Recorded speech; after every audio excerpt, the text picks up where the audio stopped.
कोई कमी नहीं आएगी। ये दीवानों का हुजूम पैसों के लिए थोड़ी ना आता है, वो नेताओं का जलसा नहीं है। ये 500 के नोटों पर जमा कर लिया जाए, ये वो मजमा है जो रात के 12 बजे भी अपनी गर्दनें हुजूर के लिए देने को तैयार है। ये नबी पाक सल्लल्लाहु अलैहि वसल्लम के आशिकों का हुजूम है, जिसके लिए हर वक्त बराबर का होता है, हर वक्त बराबर का होता है। लोग मुझसे अक्सर ये कहा करते हैं कि रात के 12 बज गए पब्लिक खत्म हो जाएगी, 2 बज गए पब्लिक खत्म हो जाएगी, लेकिन हमने देखा जिस वक्त जाते हैं सब भरा मजमा इसी तरह है। मेरे अजीजों, ये मुझे नहीं, ये मेरे मुस्तफ़ा को सुनने के लिए आते हैं। ये नबी पाक सल्लल्लाहु ताला अलैहि वसल्लम की मोहब्बत की बरकत है। और अल्लाह तबारक व तआला जब चाहता है हुजूम के दिलों को एक तरफ मुतवज्जे फरमाता है। रब तबारक व तआला की नेमतों में से है। और एक बात मैं आपको बता दूं, बहुत देर से आपके इस मिंबर पर बैठे थे तो हम देख रहे हैं कुछ चीज़ें हमें नज़र आई, उस पर मैं आपको अर्ज़ करता हूँ। लोग ये कहते हैं कि इतनी सारी चीज़ें आपने देखी, मुसीबतें, फिर भी उसी तरह से बोलते हो, फिर वही अंदाज के साथ चलते हो। डरना तो चाहिए कि हालात कैसे हैं, सारे हालात को देखो और फिर डर करके आप अपने एतबार से मसलहत का रास्ता इख्तियार करो। मेरे अजीज़ों, मसलहत और हिकमत किसको कहते हैं? अगर नबी पाक सल्लल्लाहु ताला अलैहि वसल्लम की इज्जत पर बात करने को, खामोशी इख्तियार करने को मसलहत और हिकमत कहते हैं, तो ऐसी मसलहतों को हम लात मारते हैं। यही मसलहत नहीं है, इसको बुज़दिली कहा जाता है, मुदाहनत कहा जाता है, नफ्स परस्ती कहा जाता है। और अगर दुनिया इसको जुर्म कहती है तो ये जुर्म हम हर बार करेंगे, 100 बार करेंगे। अपने मुस्तफ़ा करीम सल्लल्लाहु ताला अलैहि वसल्लम से मोहब्बत का इजहार जुर्म अगर किसी को लगता है तो ये जुर्म तो हम शौक से करेंगे। ये किसी को लगता हो तो, वैसे तो हकीकत में जुर्म है। लेकिन दुनिया ने आज देखा है कुछ वो लोग भी हैं जिनको आज ऐसे कीड़े काटे हुए हैं कि हम अपने नबी से मोहब्बत का इजहार करें तो भी जुर्म लगता है। अगर उनको ये जुर्म ना लगता तो आई लव मोहम्मद कहने पर किसी को केस नहीं करते। जुर्म तुम्हें लगता है, तुमने तो शायद 4-5 लोगों को ये कहते हुए सुना होगा, बंद कर दिया होगा, मजमे में आओ, हर बच्चा यही कह रहा होगा, बल्कि मौत तक तो हम यही कहते रहेंगे, ये हमारा ईमान है। मैं जो बात कह रहा था वो ये कि ये सारे हालात हो जाने के बाद भी मुसलमान फिर उसी अंदाज से क्यों चलता है? हुजूर पाक सल्लल्लाहु ताला अलैहि वसल्लम की मोहब्बत की बातें उसी अंदाज से क्यों करता रहता है? इसके सामने किसी को मार दिया जाता है, देख के सहमता क्यों नहीं? किसी की मॉब लिंचिंग हो जाती है, उसके बाद डरता क्यों नहीं? ये डराने वाला सिलसिला 1400 साल से देखते आ रहे हैं।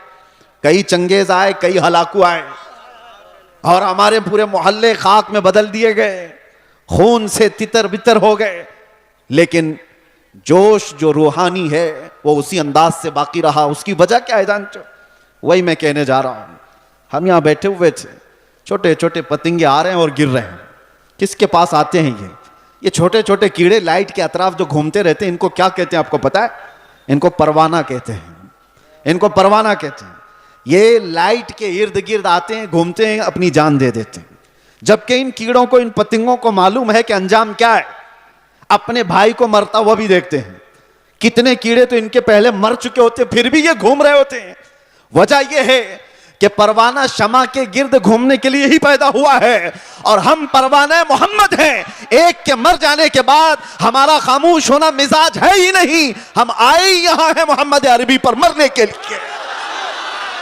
इसीलिए तो हमारे बुजुर्गों ने हमें यह सिखाया है, या रसूल अल्लाह तू शम्मे रिसालत है, आलम तेरा परवाना, तू माह नबूवत है, ए जलवे जाना ना, पीते हैं तेरे दर का, खाते हैं तेरे दर का, दाना पानी है तेरा पानी, दाना है तेरा दाना। ये एक जान क्या है अगर हो करोड़ों, तेरे नाम पे सबको वारा करूं मैं, करूं तेरे नाम पे जा फिदा, न बस एक जा 2 जहां फिदा, अरे 2 जहां से भी नहीं जी भरा, करूं क्या करोड़ों जहां नहीं। लिहाजा ये चीज खत्म होने वाली नहीं है। इसीलिए शायर ने बहुत पहले ये कहा था कि लोगों ने ये दुनिया में देखा है, सबसे अजीम हस्ती मेरे मुस्तफ़ा करीम सल्लल्लाहु अलैहि वसल्लम के खानदान की, खानदान मुस्तफ़ा का चश्म चिराग जो करबला में प्यासा शहीद किया गया, बच्चों समेत कत्ल कर दिया गया, उस हुसैन आजम का उस वक्त जो मकाम था, उनके मकाम को कोई नहीं पहुंच सकता था। उस अजीम हस्ती को शहीद करके क्या इस दीन के धारे को रोक दिया गया? क्या दीन इस्लाम का धारा रुक गया, खत्म हो गया? नहीं हुआ। उसके बाद बहुत सारी अजीम हस्तियां आईं जो राह खुदा में शहीद होती चली गईं। हिंदुस्तान की सरजमीन भी इससे लाल हुई है। यहां उस किफायत अली काफी की आवाज गूंजती रहेगी और हर आने वाला आलिम तुम्हें सुनाता रहेगा 3000 कुत्तों ने एक आलिम दीन को गिरफ्तार किया था। अंग्रेजों की बात कर रहा हूं, फिर यहां पर आकर के फिर मुझे ले जाएं कहीं कुत्ता इनको कह दिया। जो जिसको समझे, जो जिसको समझे। अंग्रेजों को तो कह सकते हैं ना, जिसके अंदर मेरे अजीजों ये बुज़दिली की कैफियत थी और किफायत अली काफी को गिरफ्तार करके सूली पर चढ़ाया गया था। जुर्म क्या था? इश्क़ मुस्तफ़ा में बोलता था, मोहम्मद अरबी सल्लल्लाहु अलैहि वसल्लम का दीवाना बनाता था लोगों को, और किसी तरह की फसाद, किसी तरह के फितने और फसाद को अपनी जमीन पर बर्दाश्त नहीं कर पाया तो सूली पर चढ़ा दिया गया एक आलिम दीन को। और आम आलिम दीन नहीं, जिसकी इज्जत, जिसका एहतराम इमाम अहले सुन्नत फाजिल बरेलवी किया करते हो। लेकिन मेरे अजीजों, फांसी पर अंग्रेज चढ़ा रहे थे, मजमा देख रहा था, तब भी किफायत अली काफी के पेशानियों पर कोई शिकन नहीं, कोई फिक्र नहीं, ना जिस्म के अंदर कोई कपकपी, खौफ और हिरास, बल्कि फंदे पर चढ़ने से पहले यूं कहा था, कोई गुल बाकी रहेगा न चमन रह जाएगा, पर रसूलुल्लाह का दीने हसन रह जाएगा। सब फना हो जाएंगे काफी वो, लेकिन हश्र तक नाम हजरत का जुबानों पर चलन रह जाएगा। क्या किया अंग्रेजों ने? 8 दिन तक जश्न मनाया था।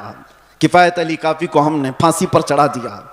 फांसी पर चढ़ाने से पहले 8 दिन तक किफायत अली काफी के जिस्म पर गरम इस्त्री फेरते थे और जब जख्म होता था तो उस पर नमक छिड़कते थे।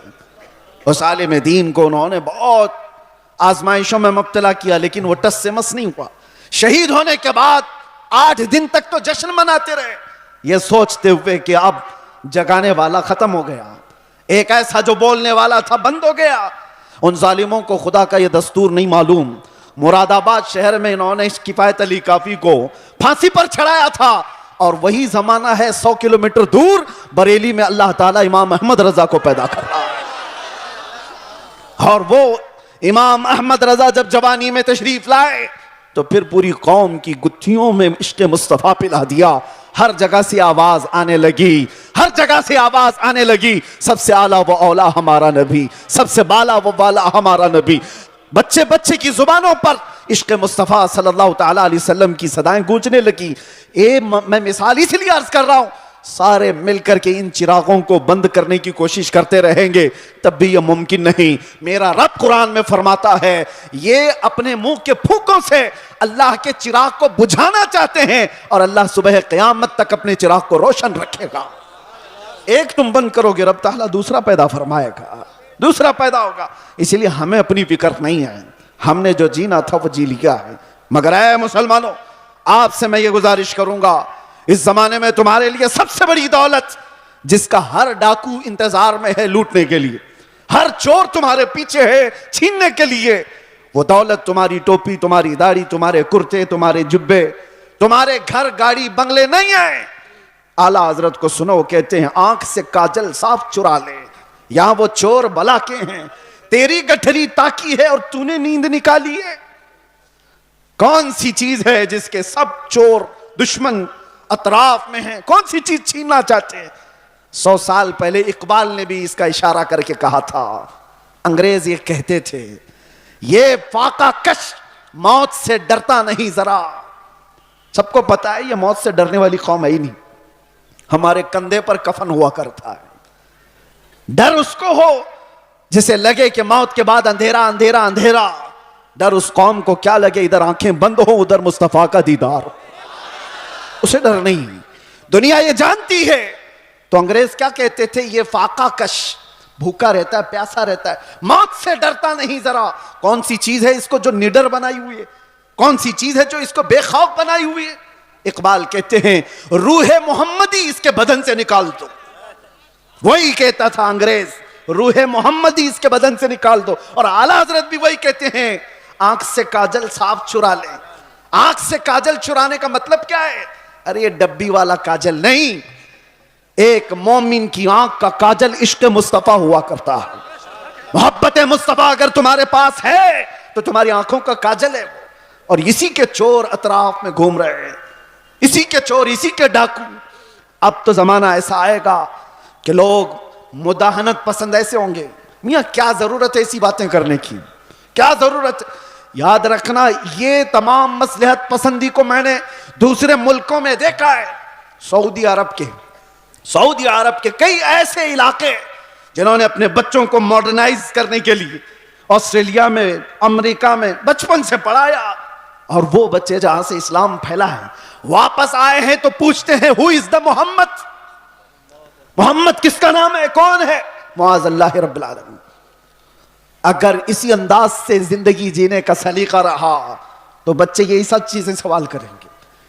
इसीलिए मेरे मुस्तफा करीम सल्लल्लाहु अलैहि वसल्लम ने फरमाया था, अल्लिमू औलादकुम सलासा खिसालिन, अपनी औलाद को 3 चीजों सिखा करके जाना। हुब्ब नबीयिकुम, सबसे पहली चीज अपने नबी की मोहब्बत सिखाओ। और दूसरे नंबर पर मेरे आका फरमाते हैं, वह हुब्ब अहली बैतिही, हुजूर के अहले बैत की मोहब्बत सिखाओ। वो तिलावत अल कुरानिल करीम, तीसरी चीज ये कि हर बच्चे को कुरान की तिलावत सिखा के जाओ। एक बाप की तरफ से अपने बच्चे को दिया गया ये 3 चीजें दुनिया की सबसे बड़ी नेमत है, सबसे बड़ा तोहफा है, सबसे बड़ा हदिया है। इसीलिए मेरे अजीजों, बार बार हम हर स्टेज से ये अलल ऐलान तुम्हें पुकार पुकार कर कहते हैं, हुजूर पाक सल्लल्लाहु तआला अलैहि वसल्लम के नाम पर कोई समझौता ना करो, कोई मसलहत पसंदी ना करो, कोई दबाव, कोई समझौता नहीं। जो जान मांगो तो जान दे दें, जो माल मांगो तो माल दे दें, मगर ये हमसे कभी ना होगा नबी का जाहो जलाल दे दें। जब तक ये सिफत तुम्हारे अंदर बाकी रहेगी, इंशाअल्लाह कोई कौम तुमको सफ़े हस्ती से मुकम्मल मिटा ना सकेगी, नहीं होगा। लेकिन एक बात और समझ के चलो, इकबाल की ये बात बहुत पक्की है, अगर इस रिश्ते से तुम दूर होते चले गए, जो मदीने से तार हमारे जुड़े हुए हैं, इससे दूर होते चले गए, होगा क्या? उनके जो हम गुलाम थे, खल्क के पेशवा रहे। हुजूर के जब हम गुलाम थे, पूरी मखलूक के आका हम कहलाते थे। उनके जो हम गुलाम थे, खल्क के पेशवा रहे, उनसे फिरे जहां फिरा, फिर आई कमी वखार में। जैसी ही हुजूर से चेहरा फेर लिया, दुनिया ने हमसे चेहरा फेर लिया, इज्जतों में कमी आई है। आपको क्या लगता है ये इज्जतें आज हमें जो इस मिंबर पर बैठने की मिली हैं, या हमारी पगड़ियों से मिली है, या हमारे जुब्बों की वजह से मिली है? इससे बेहतरीन लोग भी पहनते होंगे। हमें जो इज्जतें मिली हैं इन पगड़ियों से नहीं, वो नाम मुस्तफा की बरकत है। आबरूए मां जनाम मुस्तफास्त, इकबाल ने कहा था, हम सबकी इज्जत और आबरू हुजूर के नाम से वाबस्ता है। और अगर हुजूर पाक सल्लल्लाहु तआला अलैहि वसल्लम की इज्जत ही ना रही तो हम अपनी इज्जत का क्या करेंगे? हमारी कोई अपनी इज्जत नहीं। हमें दुनिया हुजूर पाक सल्लल्लाहु तआला अलैहि वसल्लम के गुलाम की हैसियत सी पहचान थी, और इस पहचान को जिंदा रखना यह हमारा फरीजा है। इस पहचान को बाकी रखने में हम हर कसर पूरी करें। इसीलिए मैंने कहा था अभी चंद दिनों कबल, आपके सामने दोहराता हूं, चंद दिनों पहले, वो तो मैं बाहर आने के बाद कैद से पहली मर्तबा बंगाल आपके सामने आया हूं, लेकिन आपको एक बात बता रहा हूं। अभी मैंने कहा अंग्रेजों के मुतालिक हमारी जुबान से निकल जाता है कुत्ते का लफ्ज, निकल जाता है, और सबको पता है। इसी बात पर मुझे 8 महीने अंदर रख दिया। मैं कहता हूं मेरे अजीजों, अलल ऐलान कहता हूं, दुनिया को, सबको कहता हूं, अगर तुम्हें कहना है मुझे एक बार नहीं 1000 बार कुत्ता कहो, दरबार रिसालत का, मोहम्मद अरबी का, हमें जरा बराबर भी फर्क नहीं पड़ेगा, बल्कि हम तो उसको दुनिया का सबसे बड़ा लक़ब समझेंगे, सबसे बड़ी इज्जत है। सके तैबा सब मुझे कह कह के पुकारे बेदम, यही रखियो मेरी पहचान मदीने वाले, यही रखियो मेरी पहचान मदीने वाले। मैं तुमसे पूछता हूं, अगर तुम्हें बारगाह मुस्तफा का कुत्ता कहा जाए तो किसी को शर्म आएगी? किसी को ऐब लगेगा? वजह यह है कि हम इन निस्बतों पे फख्र करते हैं। मैं उनसे कहता हूं तुम्हें अगर इस बात पर शर्म आती है तो ऐसी निस्बतों को छोड़ो। जिनको ये लगता है, ऐब लगता है, वो इन निस्बतों को छोड़े। आए जहां पर बंदा हुजूर के दरबार में अपने आप को कुत्ता भी कहता है तो उसे फख्र महसूस होता है। लेकिन इसका मतलब ये नहीं, हमने बारगाह मुस्तफा में अपनी निस्बतें खाकिस्तर होने के अंदाज से पेश तो की, मगर मेरे मुस्तफा की गैरत देखो। रसूल पाक सल्लल्लाहु अलैहि वसल्लम ने हमें मजमे में कुत्ते की हैसियत से नहीं पेश किया, जिस मजमे में गए शेर की हैसियत से पेश फरमाया। ये सिर्फ हमारे लिए नहीं है, जो भी बारगाह मुस्तफा की निस्बत पर फख्र करता है दुनिया उसे हल्के में नहीं लेगी, फिर अल्लाह तबारक व तआला उसकी इज्जतें बढ़ा देता है। आला हजरत ने जिंदगी भर बारगाह मुस्तफा में अपनी निस्बतों पर फख्र किया है और गौसियत मआब के दरबार पर निस्बत जोड़ते हुए क्या कहा था बरेली के ताजदार ने? गौसे पाक के दरबार में क्या कहा था पता? हम तो कह देते हैं गौस पाक का मुरीद हूं, गौस पाक के सिलसिले का मुरीद हूं। मुरीद होना, खादिम होना, यह अपनी जगह पर, वक्त का मुजद्दिद जिसको अल्लाह तबारक तआला ने 55 से ज्यादा उलूम व फनून पर महारत दी है, 1000 से ज्यादा किताबें लिखाओ, तकवा और तहारत का इमाम, लेकिन गौसे पाक के दरबार में जब बात करनी हो तो यूं कहता है, ऐ गौसियत मआब तुझसे दर, दर से सग और सग से है मुझको निस्बत। सग किसको कहते हैं? सग कुत्ते को कहते हैं। आला हजरत कहते हैं या गौस तुझसे दर, दर से सग और सग से है मुझको निस्बत। मेरी गर्दन में भी है दूर का डोरा तेरा, और इस निशानी के जो सग हैं नहीं मारे जाते। सग का मतलब कुत्ता फारसी में। आला हज़रत कहते हैं इस निशानी के जो कुत्ते हैं मारे नहीं जाते। हश्र तक मेरे गले में रहे पट्टा तेरा, जिसके पास भी ये निस्बत मौजूद है वो मारे नहीं जाते, पकड़े नहीं जाते। म्यूनिसिपैलिटी बेल्ट वाले कुत्ते को नहीं उठाती है। हाँ, इंजेक्शन उसको मारा जाता है जो आवारा है, दूसरों को काट खाने दौड़ता है, लेकिन जिस कुत्ते के गले में पट्टा होता है उसे छोड़ दिया जाता है। वो निशानी है कि इसका कोई मालिक है, ये किसी का पाला हुआ है। इसीलिए आवारा मत रहो, उन निस्बतों पर फख्र करो कि दुनिया देखकर ही कहे ये मदीने वाला। इसे ना छेड़ो, ये दरबारे रिसालत में बिखा हुआ है, इसे ना छेड़ो। कई ऐसे मामलात थे मेरे अजीजों, सहाबा इकराम रिदवानुल्लाह ताला अलैहिम अजमाइन, बहुत छोटी तादाद में। एक मैं वाकया बताता हूं हदीस पाक में। हजरत सलमा बिन अकवा रदी अल्लाह ताला अन्हु हुजूर के एक ऐसे सहाबी हैं, आला हजरत ने उनका पूरा तफसील से वाकया लिखा है। सलमा बिन अकवा एक सहाबी ऐसे हैं जिनको राजिलु रसूलिल्लाह कहा जाता था, यानी ये हमेशा हुजूर की फौज में पैदल चलने वाले साहबी, कभी सवारी नहीं करते थे, पैदल। इत्तेफाक ऐसा हुआ, कार्रा का रहने वाला एक अब्दुर्रहमान नाम का शख्स, वो मदीने पर हमला आवर हुआ, 400 लोगों को लेकर आया। 400 लोगों को रात के वक्त में मदीने के बागीचों पर हमला किया और खजूरें जमा किया। 400 लोगों की तादाद बड़ी होती है। मदीने में लोग सो रहे हैं उस वक्त। इत्तेफाक ऐसा कि ये कार्रा के रहने वाले इन मुनाफिकों और काफिरों की फौज लूट मार करके लौट रही थी, तो सलमा बिन अकवा ने देख लिया। होना क्या चाहिए, गांव का एक आदमी जाग रहा है तो लोगों को जगाए कि इतनी बड़ी फौज मदीने के बागीचों से खजूरें लेकर जा रही है, लोगों को जगाए। सलमा बिन अकवा ने किसी को जगाया नहीं, तन्हाई 400 के पीछे दौड़ पड़े, सबके पीछे दौड़ पड़े। और हैरत की बात है कि 400 दौड़ भी रहे हैं, एक नबी पाक के गुलाम से डर करके दौड़ भी रहे। दौड़ते दौड़ते इतनी दूर चले गए कि मदीने से भी निकल गए। वो खजूरें उठाए भाग रहे और सलमा बिन अकवा उनके पीछे पड़े हुए। एक सहाबी की हैबत कितनी थी कि 400 दौड़े जा रहे हैं। सुनने में आपको हैरत होती है कि नहीं? 400 दौड़े दौड़े चले तो गए, एक मकाम ऐसा आया कि सब इधर उधर हो गए, 10 इधर, 15 इधर, 20 इधर, लेकिन सलमा बिन अकवा किसी का पीछा नहीं छोड़ रहे। जो थक करके गिरता था उसकी गर्दन पे पांव रखते थे, और इसी तरह पता नहीं कितने गिरा दिए और दौड़ाते रहे। अब्दुर्रहमान कारी ये पहाड़ पे चढ़ने लगा और पीछे मुड़ करके कहा, क्या शख्स, तुझे क्या चाहिए, क्यों इतना दौड़ा रहा है? कहा, जब तक तुम्हारे पास मदीने की एक खजूर भी बाकी रहेगी नहीं छोड़ूंगा, एक खजूर भी बाकी रहेगी नहीं छोड़ूंगा। क्या हिम्मत है, क्या हैबत है। और वो सामने वाले बात भी कर रहे हैं। एक बात याद रखना, ये सारा पावर काजू बादाम का नहीं है, निस्बत मुस्तफा का है। हुजूर पाक का गुलाम है, हावी है। 400 के 400 खड़े इधर उधर बिखर गए।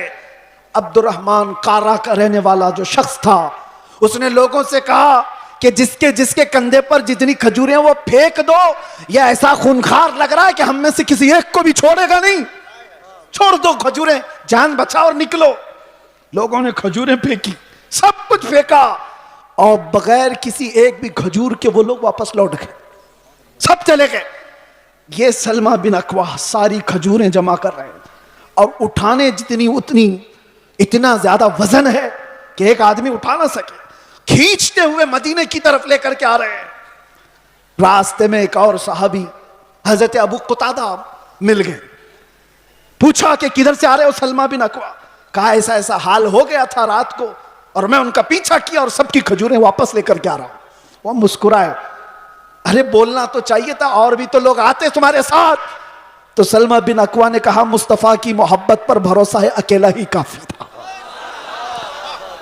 मुझे वक्त नहीं मिला किसी को उठाने का, मैं खुद ही दौड़ पड़ा। लेकिन सलमा बिन अकवा ने पूछा, अबू कुतादा तुम कैसे आ गए? कहा, मुझे मेरे घोड़े ने हिनहिना करके बताया, ये बहुत हिनहिना रहा था और इस रास्ते की तरफ मुंह दिखा रहा था, तो मैं अपना घोड़ा लिया और दौड़ पड़ा, देखा तो तुम रास्ते पर आ गए। अब सुनो, आला हजरत फरमाते हैं, कौन सी चीज थी सलमा बिन अकवा की जो ये हैबत उनके अंदर पैदा की हुई थी, ये ताकत व कुव्वत और ये रौब पैदा की हुई थी?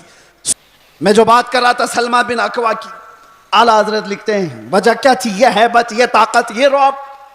एक तन्हा इंसान 400 पर भारी कैसे हुआ? सलमा बिन अकवा कहते हैं, बात ये थी कि एक बार नबी पाक सल्लल्लाहु ताला अलैहि वसल्लम ने सबको बैत करने के लिए बुलाया। लोगों को हुजूर बैत कर रहे थे। हुजूर सल्लल्लाहु ताला अलैहि वसल्लम से हजरत सलमा बिन अकवा ऑलरेडी पहले से बैत किए हुए थे। हुजूर ने सबको बैत करके फिर कहा, सलमा बिन अकवा आ जाओ, तुम भी बैत कर लो। मैंने अर्ज किया, या रसूल अल्लाह, मैं ऑलरेडी कर चुका हूं, पहले से किया हूं। हुजूर ने फरमाया, फिर से अपना हाथ दो। मैंने दोबारा हाथ दिया, हुजूर पाक सल्लल्लाहु अलैहि वसल्लम पर बैत किया, हाथ पर बैत किया। फिर थोड़ी देर के बाद मेरे आका ने फरमाया, सलमा बिन अकवा बैत कर लो।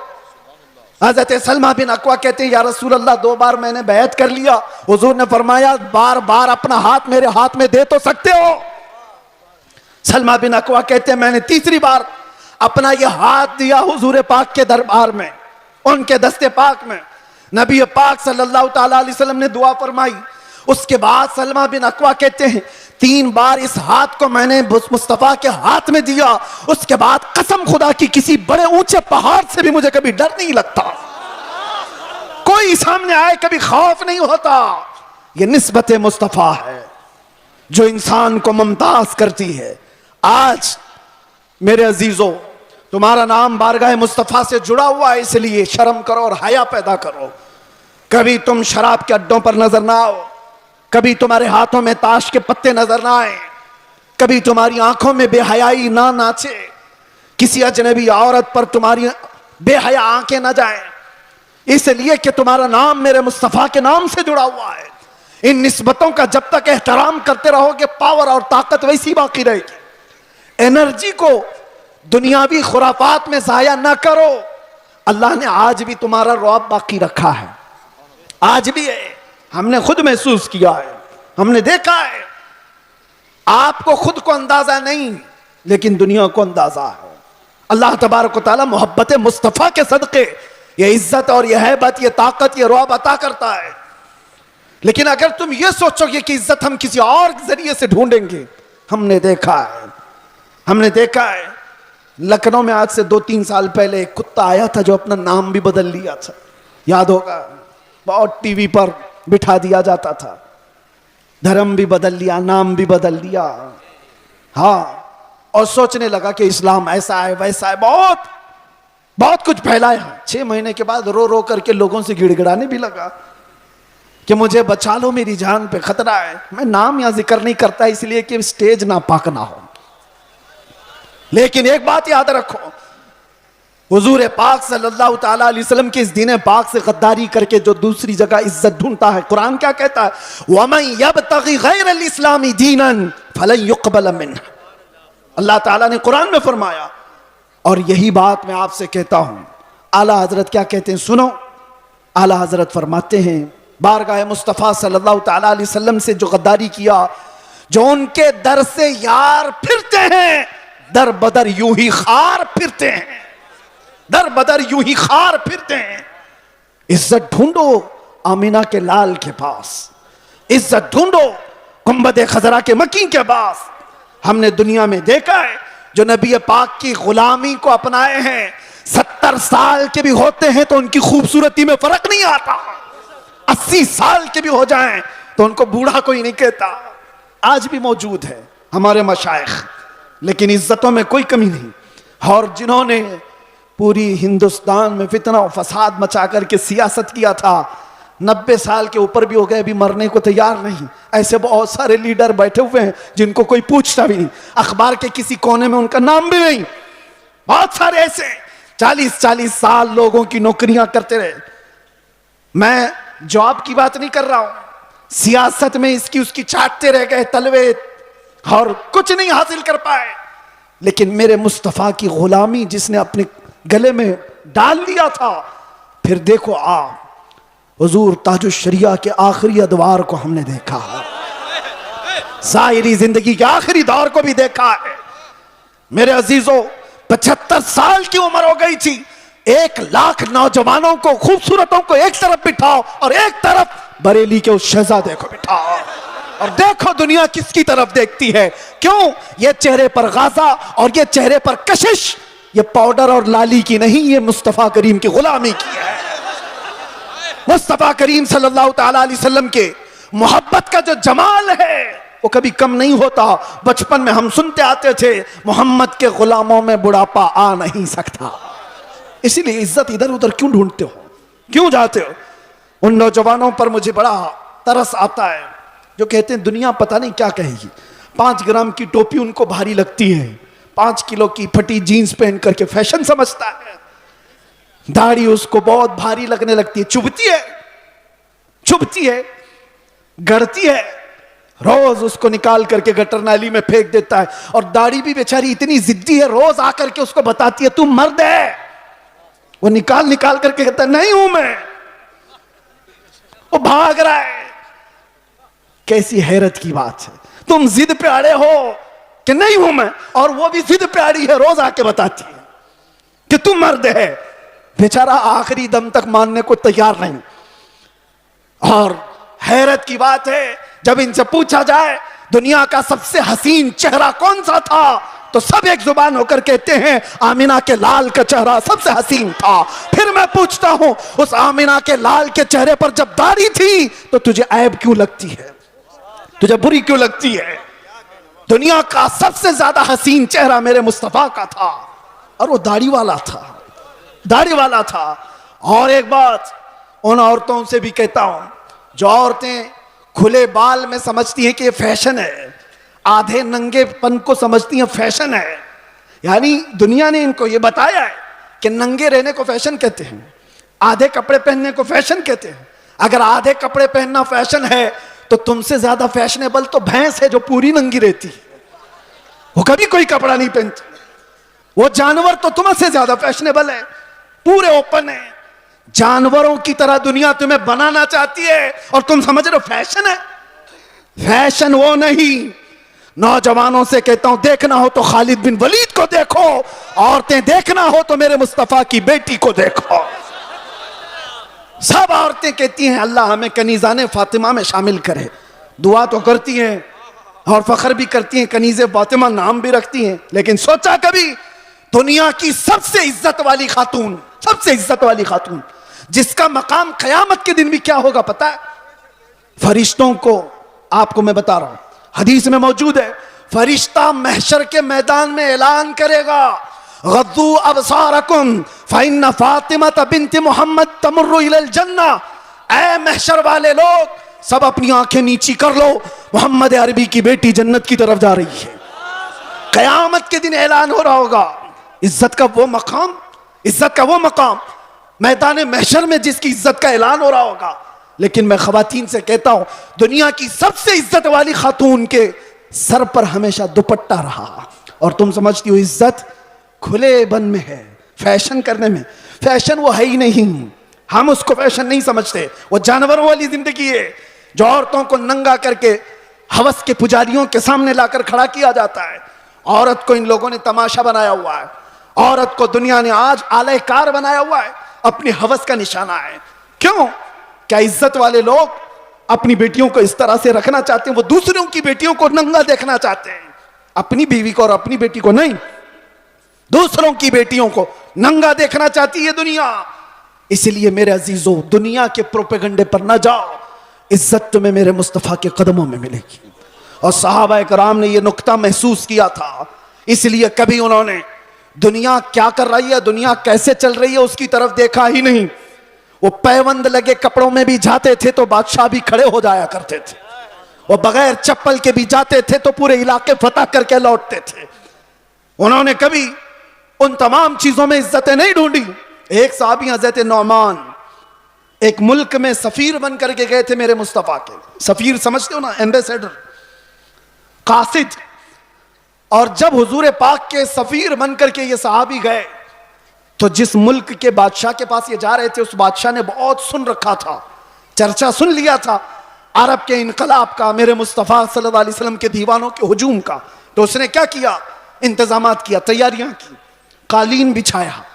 रेड कारपेट आज भी किसी के लिए बिछाया जाता है, रेशम का कालीन बिछाया, सोने से कलाई की हुई कुर्सी लगा दिया कि मोहम्मद अरबी का सफीर आ रहा है। बादशाह खुद मुसलमान नहीं था लेकिन इज्जत कर रहा था।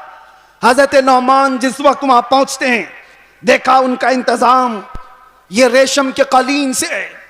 आपने ठोकर मार करके रेशम के कालीन को अलग कर दिया, जमीन पर चलने लगे। बादशाह भी देख रहा था। और जब कुर्सी पर बैठने का वक्त आया, सोने से कलाई की हुई कुर्सी है, आपने कहा इसको हटाओ, आम सी कुर्सी लाओ, उस पर मैं बैठूंगा। बादशाह ने देखा और कहा कि ये लोग इतना घमंड करते, इतना एटीट्यूड है इनको, हमारी चीजें इस्तेमाल नहीं करेंगे। हजरत नौमान ने बताया, ना घमंड ना तकब्बुर, यह हमारा गुरूर नहीं है। मैंने इसलिए ये दोनों चीजें इस्तेमाल नहीं की कि मेरे मुस्तफा की शरीयत में रेशम का इस्तेमाल मर्द के लिए हराम है और सोने का इस्तेमाल भी मर्द के लिए हराम है। मैं इसको इस्तेमाल नहीं करूं। लोग तो ये समझ लेंगे दुनिया का कानून है, इनकी इज्जतों का तरीका है, मेल मिल आपके लिए कर लेना चाहिए ना। वो सहाबी थे और उन्होंने ये दो चीजों को ठुकराया। तो किसी ने कहा वो तो तुम्हारे रसूल मदीने में बैठे, तुम तो सैकड़ों मील दूर यहां हो। उस सहाबी ने गरज कर कहा था, मुसलमान सिर्फ मदीने में मुसलमान नहीं होता, दुनिया के हर चप्पे में रहे अपने मुस्तफा का वफादार होता है।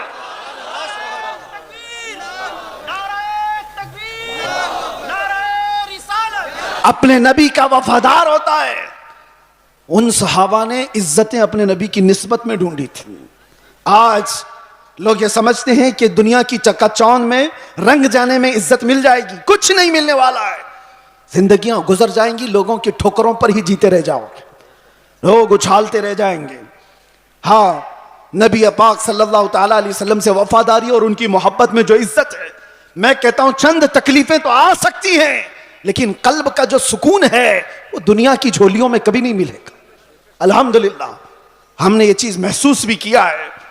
दुनिया जिस तरह भी तकलीफ देने की बात करती हो, लेकिन मुस्तफा करीम की याद हमें सुकून बख्श देती है, उनकी यादें हमें दिल की तमानीनत अता कर देती हैं। आ जाओ ऐ मेरे सुन्नी मुसलमानों, आला हजरत की उस बात पर हम जमा हो जाते हैं जिसमें उन्होंने कहा था, आज ले उनकी पनाह, आज मदद मांग उनसे, कल न मानेंगे कयामत में अगर मान गया। उन्हें जाना उन्हें माना, न रखा गैर से काम, लिल्लाहिल हम्द मैं दुनिया से मुसलमान गया। सारे टेंशन, सारे डिप्रेशन का एक ही इलाज है, किसको किसको राजी करोगे? एक को राजी करोगे, दूसरा नाराज। दुनिया यही है, इसीलिए आओ, सबको राजी कर भी ना पाओगे, जिंदगियां खत्म हो जाएंगी। इसीलिए आला हजरत कहते हैं सारे टेंशन, सारे डिप्रेशन का एक ही इलाज है, उन्हें जाना, उन्हें माना, ना रखा गैर से काम। लिल्लाहिल हम्द, मैं दुनिया से मुसलमान गया, अपने आप को बारगाह मुस्तफ़ा के हवाले करो। बमुस्तफ़ा बरसा खैश के दी हम उस्त, गर्ब उन रसीदी तमाम बुल हबीस। ये इकबाल कहता है अपने आप को नबी के कदमों तक पहुंचा दे, इसी का नाम दीन है। और अगर तू वहां तक नहीं पहुंचा तो जिंदगी अबू लहब की तरह है, जिंदगी अबू लहब की तरह है। ऐ नौजवानों, नबी पाक सल्लल्लाहु तआला अलैहि वसल्लम से वफादारी का मतलब क्या है? वफादारी किसको कहते हैं? अभी मैं कहूंगा तो नारे जोर से लगाओगे, ये वफादारी है। और फिर एक डंडा पड़े तो सारे भाग जाएं, ये वफादारी है। वफादारी ये नहीं, वफादारी तूफानों में भी खड़े रहे, आंधियों में भी खड़े रहे और शरीयत मुस्तफ़ा को आंच आने ना दे, शरीयत मुस्तफ़ा पर अपने अमल के जरिए से उसको मजबूती अता करे, ये वफादारी है। मिसाल के तौर पर मैं अगर किसी को कोई चीज दे करके जाता हूं, एक कपड़ा ही सही, मोहब्बत का तकाजा तो यह है कि लोग उसको संभाल कर रखेंगे, सही बात है। मैं अगर अपना अमामा किसी को दे दूं, 4 लोगों को, और मैं कहूं कि इसको संभालो, तुम्हारी अगर मोहब्बत है तो इस चीज को संभाल कर रखोगे। लेकिन वक्त ऐसा आया कि सारी जगहों पर बोलते तो घूम रहे, हमारे पास ये है, हमारे पास अमामा है, हमारे पास कपड़ा है, लेकिन पूछा गया है कहां? पता चला किसी गटर में रखा हुआ है, किसी कीचड़ में है, किसी मट्टी में है, कहीं पड़ा हुआ है। बस जुबानों पर है कि हमारे पास है, बिला तशबीह बिला तमसील। दीने मुस्तफा के साथ हमने यही किया हुआ है, फख्र तो करते हैं कि हम मुसलमान हैं, इस्लाम हमारे पास है। कहां है वो इस्लाम? ना औरतों पे नजर आ रहा है, ना बच्चियों पे नजर आ रहा है, ना शादियों में नजर आ रहा है, वो इस्लाम है का जुबानों पर। वफादारी इसको नहीं कहते। वफादारी ये है कि तुम्हारे जिस्म पर इस्लाम नजर आए, तुम्हारे अमल में इस्लाम नजर आए, तुम्हारे अखलाक में इस्लाम नजर आए, तुम्हारे बोल चाल में, तुम्हारे तरीक़ेकार में इस्लाम नजर आए। मस्जिदों में क्यों नहीं नजर आता? फजर में क्यों गायब हो सारे के सारे? इस्लाम कहां है? मेरे अजीजों, नारा लगाना ये दुनिया का सबसे आसान काम है। ये शहादत कहे उल्फत में है कदम रखना, लोग आसान समझते हैं मुसलमान होना। और इसीलिए मेरे आका सल्लल्लाहु अलैहि वसल्लम ने एक सहाबी से फरमाया था, हम तो छोड़ो, हम तो बहुत निकम्मे लोग हैं, बहुत दूर के हैं। वो सहाबा थे जो दुनिया के सबसे अच्छे लोग थे। एक सहाबी ने आकर के हुजूर से इतना कहा था, वल्लाही इन्नी ला उहिब्बका या रसूल अल्लाह, कसम खुदा की है अल्लाह के रसूल, मैं आपसे बहुत मोहब्बत करता हूं। हुजूर ने क्या फरमाया जानते हो? उन्जुर माज़ा तक़ूल, सोच के बोल क्या कह रहा है। हम तो आसानी से कहते ना, या रसूल अल्लाह आपसे हम प्यार करते, मोहब्बत करते। सहाबी ने जब यह कहा था, हुजूर फरमाते हैं सोच के बोल क्या कह रहा है। उन्होंने दूसरी बार कहा, कसम खुदा की या रसूल अल्लाह मैं बहुत मोहब्बत करता हूं। हुजूर ने फिर कहा, सोच समझ करके बोल। तीसरी बार उन्होंने कहा, कसम खुदा की या रसूल अल्लाह मैं आपसे मोहब्बत करता हूं। तब मेरे आका ने फरमाया, अगर तू अपनी बात में सच्चा है तो फिर इंतजार कर, मुसीबतें ऐसे आएंगी जैसे पहाड़ से पानी गिरता है, इतनी तेज आएंगी मुसीबतें, उसके लिए तैयार रह जा। तो ये सहाबी को हुजूर ने फरमाया है, जब हम बारगाह मुस्तफा में अपनी मोहब्बत का इजहार करते हैं तो दुनिया नोच खाने के लिए दौड़ती है। ये सारे जो मामलात हमारे साथ होते हैं यूं ही नहीं होते। मसलहत की बातें करो, कोई हमसे नहीं पूछेगा। आप ये वलवला अंगेज बातें, जज्बात की बातें ना करो, कोई नहीं पूछेगा। तबलीगी जमात को तो इजराइल में भी एंट्री है, उनके लिए कोई खतरा नहीं, कुछ नहीं। हाँ, हुजूर पाक की मोहब्बत में सीरियस कोई नजर आता है तो दुनिया उसको कहती है डेंजरस पर्सन, डेंजरस, बहुत ज्यादा खतरनाक। हुजूर से मोहब्बत करने वाले पर ये दुनिया के सारे सोशल साइट्स, फेसबुक, इंस्टा, ये सब बैंड लगा देते हैं। ये सारी वीडियोस नहीं आना चाहिए इसकी। हुजूर की मोहब्बत की बात करता है और सीरियस करता है।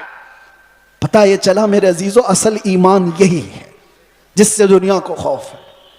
लेकिन आपको मैं ये कहता हूं, नबी पाक सल्लल्लाहु ताला अलैहि वसल्लम की इस मोहब्बत का इजहार करने के बाद आप पर चाहे जितनी भी मुसीबतें आए, जमे रहोगे, डटे रहोगे, तो रब फरमाता है ततनज़्ज़लु अलैहिमुल मलाइका, तुम पर अल्लाह के फरिश्ते उतारे जाएंगे।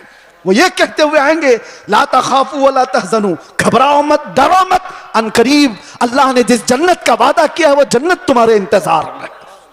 डरो मत, घबराओ मत। इसीलिए मेरा आखिरी ये मैसेज है सबको कि मुस्तफ़ा करीम सल्लल्लाहु ताला अलैहि वसल्लम के दरबार में अपने आप को सुपुर्द करने का मतलब ये, उनकी शरीयत ताहरा को जिंदा रखो। हालात इतने पेचीदा होते चले जा रहे हैं, दुनिया की सबकी नजरें तुम्हारी तरफ है, तुम्हारे अखलाक की तरफ, तुम्हारे किरदार की तरफ।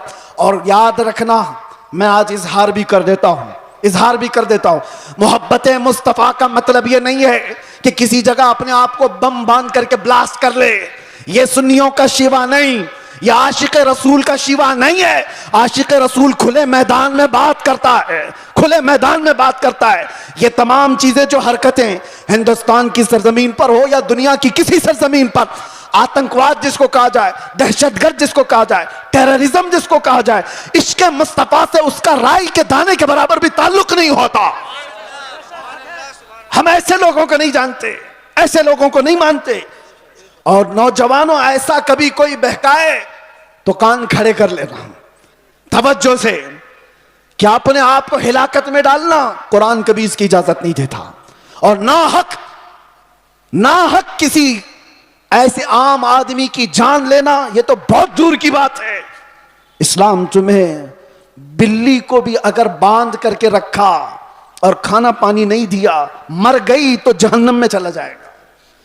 यह हदीस पाक में मौजूद है। तुम्हारी इबादतें सब मुंह पर मार दी जाएंगी, जानवर पर भी जुल्म जायज नहीं। ये तमाम जो चीजें आज पैदा की जा रही है इस्लाम के चेहरे को मस्ख करने के लिए, कितने हालात खराब हुए मुझे पता है। 9/11 के बाद पूरी दुनिया के हालात बदल गए। क्यों? इस्लाम को इस तरह से पेश किया गया, मुसलमानों के चेहरे को इस तरह से पेश किया। चंद मुसलमानों ने अगर यह किया है तो सारे मुसलमानों को चाहिए कि ऐसे लोगों से अपना कोई रिश्ता ना रखें। खुल करके कहो, सूफिया की ये जमात है या औलिया कामिलीन से मोहब्बत करने वाली और इश्क मुस्तफ़ा की गुन गाने वाली जमात है। नौजवान, सोशल मीडिया पर अगर कहीं किसी का लिंक भी हो तौबा कर लो, निकल जाओ ऐसी चीजों से। अरे तुम शेर हो, मुस्तफ़ा करीम के वफादार हो, तुम्हें ऐसी हरकतों की जरूरत कतई नहीं पेश आएगी। अल्लाह तबारक व तआला इस दीन का हामी व नासिर व मददगार है। ये दीन सुबह क़यामत तक जिंदा रहेगा। और मैं मजम्मत भी करता हूं ऐसे किसी भी नौजवान की मुलव्विस होने से, किसी भी नौजवान के। और मैं आस पास सारे लोगों को तंबीह करता हूं सोशल मीडिया के जरिए से, कुछ ऐसी जमातें जो नौजवानों को भड़का करके, नौजवानों को दीन के नाम पर और भी बहुत सारे ऐसे जज्बाती नाम पर उनको उभारती हैं, कई जगह पर उनको ले जाती हैं। ये सारी जमातें पड़ोस मुल्क से अपना काम कर रही हैं और हिंदुस्तान में क्या पूरी दुनिया में अपने नसें फैलाई हुई हैं। इसलिए यह तंबीहन जरूरी है हर नौजवान को। सोशल मीडिया का भी इस्तेमाल करो तो बहुत सोच समझ करके, किसी के हत्थे मत चढ़ जाना, किसी ऐसे के हत्थे मत चढ़ जाना जो तुम्हारे जज्बात का इस्तेमाल करके तुमसे ऐसे काम करवा दे जो पूरी उम्मत मुस्लिमा के लिए खतरा बन जाए, पूरे इस्लाम के लिए खतरा बन जाए। आज हर मुसलमान के लिए, ये सारे टोपीदारी वालों के लिए कितना खतरा है, कितनी मुश्किलात है। आपको पता है न्यूयॉर्क में आज से 25 साल पहले जब ऐसे हमले हुए थे तो कई साल तक वहां रहने वाले मुसलमानों को कितनी तकलीफें उठानी पड़ी थी, कितनी तकलीफें। और कई मर्तबा ऐसा भी हुआ कि एक चीज है एक्सट्रीमिज्म, ये जो शिद्दत पसंदी है वो दूसरी शिद्दत पसंदी को जन्म देती है। एक तरफ से शिद्दत हो तो दूसरी तरफ की भी शिद्दत को वो जन्म देती है। हालात ऐसे थे कि लोग उस वक्त सिखों को भी मार रहे थे तो उन्होंने भी पगड़ियां निकाल ली, दाढ़ियां निकाल दी। मुसलमानों के साथ भी यह मामला था। चंद लोगों की वजह से पूरी उम्मत मुस्लिमा खतरे में है। क्यों ऐसा कोई नौजवान करे? न खुद का भला, न दीन का भला, न देश का भला, किसी का भला नहीं सिवाय नुकसान के। इसलिए नौजवानों, इन हालात में कभी भी अपने व्हाट्सएप का इस्तेमाल, अपने फेसबुक का इस्तेमाल, अपने इंस्टा का इस्तेमाल, ये सारे जाल हैं। तुम्हारे स्टेटस का इस्तेमाल कभी ऐसी चीजों में हरगिज ना करो। हाँ, रोज स्टेटस लगाओ, आई लव मोहम्मद सल्लल्लाहु अलैहि वसल्लम, सैयदना मोहम्मद सल्लल्लाहु अलैहि वसल्लम, इसमें कोई दिक्कत नहीं है। अपने नबी पाक से इश्क का इजहार रोज सुबह शाम करो, इसमें कोई दिक्कत नहीं है। अपने दीन इस्लाम की अच्छी बातों को नशरो इशात करो, ये बहुत खूब बात है। लेकिन कुछ ऐसी गतिविधियों के साथ तुम जुड़े रहोगे तो खुद को भी खतरे में डालोगे, खानदान को भी और कौम को भी, पूरी उम्मत को भी। और अल्लाह कुरान में फरमाता वला तुल्कू बिअयदीकुम इला तहलुका, अपने आप को हिलाकत में हरगिज मत डालना। और जो हिलाकत में खुद अपने आप को डालता है वो सुसाइड करने का जुर्म यह है कि वो डायरेक्ट जहन्नम में जाएगा, डायरेक्ट जहन्नमी है खुदकुशी करने वाला। तौबा करें इन तमाम चीजों से और अपने आप को बर्बाद होने से बचाएं। अल्लाह तबारक व तआला इस उम्मत मुस्लिमा पर रहम करम फरमाए, हमारे हालात को रब तबारक व तआला अमन अमान अता फरमाए, हमारे इस मुल्क को अमन अमान अता फरमाए, जालिमों के जुल्म से अल्लाह हिफाजत फरमाए, बुरी नजर से अल्लाह हमारी हिफाजत फरमाए। आखिर में फिर मैं ये कहूंगा ना इधर उधर की बातें करें, चलो आमिना के लाल की बातें करें। हुजूर पाक सल्लल्लाहु अलैहि वसल्लम की बातों से जो इज्जतों में इजाफा है वो किसी और में नहीं। सैयदना उमर इब्न खत्ताब फरमाते हैं, लोग मुझे खत्ताब का बेटा उमर कहते थे, लेकिन जब मुस्तफ़ा करीम की निस्बत आ गई तो लोग अब खत्ताब का बेटा उमर नहीं अमीरुल मोमिनीन कहकर पुकारते हैं और खलीफतुर रसूलुल्लाह कहकर पुकारते हैं। ये इज्जतें हैं मेरे अजीजों। खालिद बिन वलीद 125 जंगों में गए, किसी जंग में शिकस्त नहीं हुई। पूछा गया तो कहते हैं हर जंग में अल्लाह फतह इसलिए अता करता है कि मेरी टोपी में हमेशा हुजूर के 3 मुँह मुबारक हुआ करते हैं। उस निस्बत पर वो फख्र किया करते थे। आज आओ हम भी उन्हीं निस्बतों पर फख्र करें। दुनिया की निस्बतें हमें ना यहाँ सुरखरू करेंगे ना वहां पर। बारगाह मुस्तफ़ा से जो वाबस्ता हुआ उसका हाल यह है, जब तक बिके न थे तो कोई पूछता न था। या रसूल अल्लाह तुमने खरीद कर हमें अनमोल कर दिया। लब्बैक या रसूल अल्लाह, लब्बैक या रसूल अल्लाह, लब्बैक या रसूल अल्लाह। जिंदगी ये नहीं किसी की किसी के लिए, जिंदगी है नबी की नबी के लिए। ना समझ मरते हैं जिंदगी के लिए, जीना मरना है सब कुछ नबी के लिए। या रसूल अल्लाह दहन में जुबान तुम्हारे लिए, बदन में है जान तुम्हारे लिए। हम आए यहाँ और उठे भी वहां। लब्बैक या रसूल अल्लाह।